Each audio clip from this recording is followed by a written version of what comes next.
this is a very interesting disconnect to have between the president and his new national security advisor. Let's play for you first what the president said at that speech to CPAC, that conservative gathering near Washington yesterday.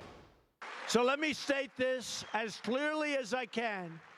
We are going to keep radical Islamic terrorists the hell out of our country.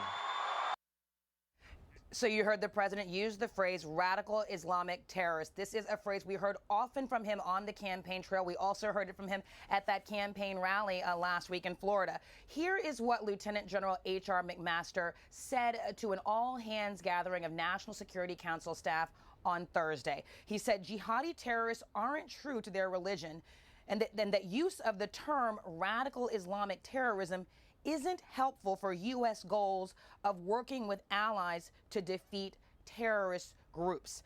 Among those allies, of course, would be other Muslim majority countries. This is an argument we heard often from people other than President Trump and his former national security advisor, Mike Flynn. So this is a very different tone, this argument that it's just not necessary or helpful to use that phrase. And I should tell you that this is not something that's new from Lieutenant General McMaster. He has been saying this for some time. In a speech in November, he talked about jihadists cynically using a perverted interpretation of religion to incite hatred and justify horrific cruelty against innocents. In May of last year, he also talked about groups like ISIS using what he called an irreligious ideology.